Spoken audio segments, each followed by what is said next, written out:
Bien le bonsoir à tous et bienvenue à notre deuxième jour de formation gratuite sur comment créer son produit ou son service en 3 jours. Un plaisir encore de vous retrouver en espérant que vous avez déjà trouvé votre idée de projet, votre produit ou votre service. Alors, aujourd'hui, nous allons entamer la deuxième leçon, le deuxième module, et ça comprendra sur comment bien présenter son produit ou son service après en avoir eu. Mais avant de commencer, il faudra entamer il faudra terminer bien sûr, excusez-moi, ce qu'on a entamé hier avec la notion de concurrent direct et indirect. Nous allons essayer de faire un tout petit peu vite. Alors, la concurrence directe, qu'est-ce que c'est?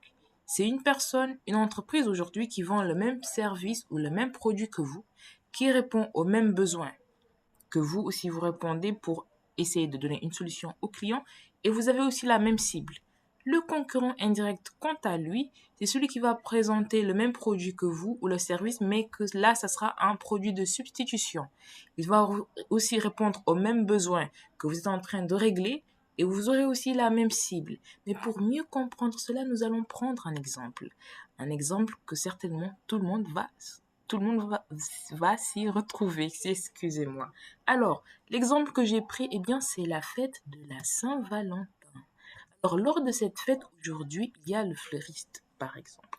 Et pour vous, qui est le concurrent direct du fleuriste? Alors, c'est la personne qui vend la même chose que lui. Alors, ça sera celui qui vend des bouquets de fleurs bien décorés et tout. D'accord. Maintenant, qui sera son concurrent indirect d'après vous? Et là, je pense que la réponse, elle est évidente. Ce sera le maître chocolatier, celui qui vend des chocolats, ou même le bijoutier, le vendeur de parfums, ou même celui qui vend des habits personnalisés. Pourquoi est-ce qu'il constitue des concurrents indirects pour le fleuriste? Tout simplement parce qu'ils répondent aux mêmes besoins. Autrement dit, le client aura un choix lors de la fête de la Saint-Valentin à choisir entre un bouquet de fleurs, un paquet de chocolat, une bague, des bijoux ou même des parfums. Et donc, du moment où la personne a un choix qui va répondre à un besoin qu'il veut régler, mais dès le moment où il aura un choix entre votre produit et le produit d'une autre entreprise, là, vous avez un concurrent indirect. Et donc là, il ne faut jamais se dire que vous n'avez pas de concurrent indirect. J'espère qu'à présent, c'est clair et qu'à présent, maintenant, nous pourrons dérouler le module 2. Alors, ça sera aujourd'hui comment bien présenter son produit ou son service et nous allons essayer de voir cela. Alors, un bon produit aujourd'hui ne suffit pas pour séduire les clients. Il faut essayer de les attirer. Encore faut-il qu'il soit bien présenté, qu'il attire l'œil ou même qu'il raconte une histoire cohérente. Alors comment est-ce que faire pour que ça attire l'œil dès le moment venu, dès que vous l'apercevez? Et donc aujourd'hui, nous allons apprendre comment donner une identité forte à votre produit à travers son design, ses couleurs, son logo, son packaging et même son message. Alors, construire son identité visuelle ou sa charte graphique, c'est ce que va constituer le deuxième module pour bien présenter son produit. La charte graphique, qu'est-ce que c'est? C'est un document de référence qui va regrouper toutes les règles d'utilisation visuelle de votre marque. Alors, ce sera le logo, les couleurs utilisées, la typographie, les icônes, les photos et même le ton de communication que vous allez employer. Et ça va être un guide visuel qui va garantir la cohérence de votre image, peu importe le support, que ce soit sur les réseaux sociaux, le packaging que vous allez présenter, autrement dit l'emballage, les affiches, même les cartes de visite et le site web. Alors, en résumé, de dire que la charte graphique, c'est ce qui fait qu'on va directement reconnaître votre marque du premier coup d'œil. Donc, dès qu'on va voir votre produit ou votre service, on va dire que waouh, ça, c'est Loom Consulting.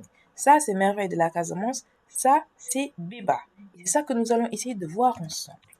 Alors, quelles sont déjà les composantes d'une charte graphique?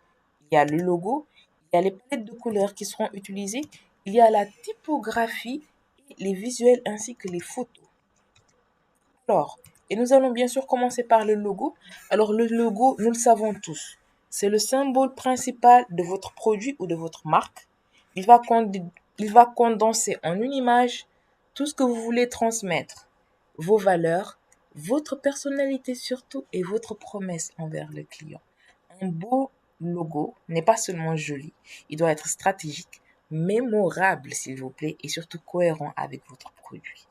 Là, des conseils quand vous constituez votre logo, ça doit être simple, visible, adapté à la cible et surtout d'éviter la surcharge et toujours utilisable en noir et blanc pour bien sûr les fonds pour dérouler des affiches et autres. Et donc, de savoir qu'il y a des applications gratuites aujourd'hui avec lesquelles vous pouvez bien sûr créer votre logo. Et là, je pense que tout le monde pensera à Canva. Canva qui est accessible au niveau de votre téléphone ou de votre ordinateur, ou même il y a déjà des modèles de logos que vous pouvez personnaliser selon bien sûr votre image. Alors, là maintenant, je vais donner l'exemple d'une identité visuelle que certainement tout le monde connaît et que tout le monde a eu à boire une fois dans sa vie. Alors, ici, il y a un logo que certainement des personnes n'ont pas connu dans cette époque-là, au XXIe siècle. Et là, il y a Pepsi Cola. Donc, Pepsi, tout le monde connaît le logo à présent, mais avant, il était comme ça. Et là, quand vous le comparez au Pepsi de maintenant, il y a une très grande différence. C'est très, très, très différent même. Et de voir que faire les choses simples, c'est vraiment la meilleure des choses. Alors, à présent, les couleurs marketing. Alors, les couleurs, elles transmettent un message. Elles signifient quelque chose. Quelle sera la couleur que vous allez utiliser? Le rouge, par exemple, va faire signifier l'énergie, la passion, l'urgence. Le bleu, la confiance, la sécurité, comme le consulting. Le vert, la nature, l'équilibre et parfois même la santé, hein. Le jaune, la joie, l'optimisme. Le noir, le luxe ou l'élégance. Vous le verrez avec les marques de parfum. Le blanc, je vais laisser en noir. La pureté et la simplicité, ça, tout le monde le sait. Le violet, qui va symboliser la créativité et le prestige.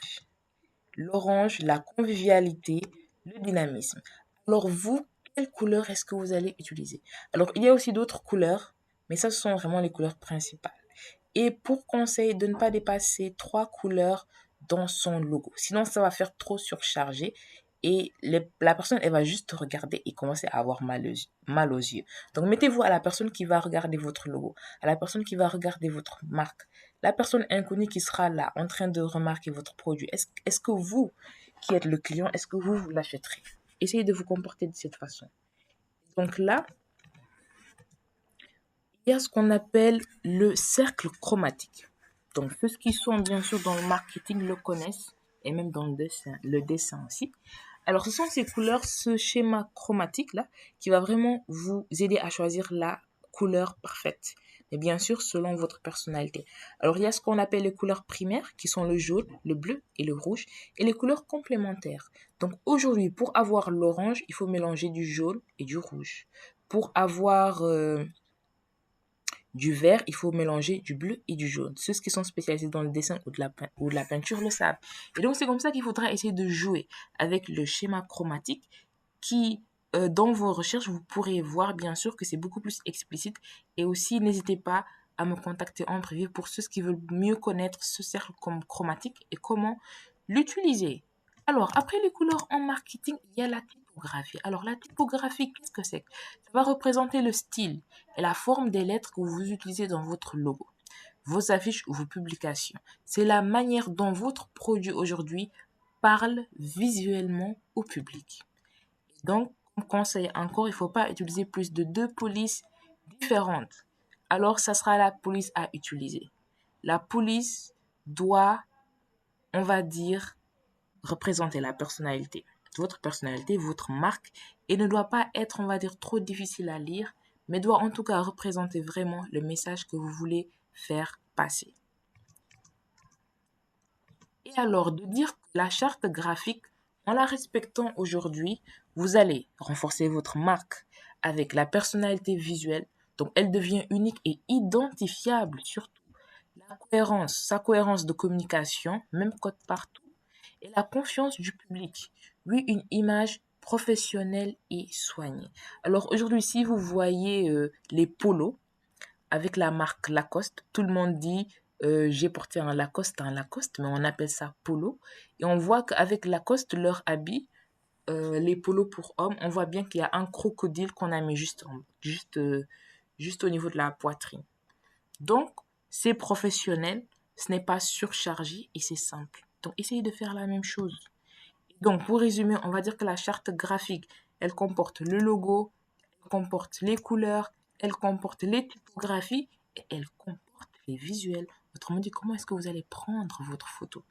Déjà, tout doit être professionnel, que ce soit le logo, la couleur, la typographie, mais la photo aussi devra l'être. Il faudra prendre la photo dans un endroit éclairé, une photo qui va pouvoir être réutilisée dans les affiches, et une photo aujourd'hui qui va faire envier au client de l'acheter.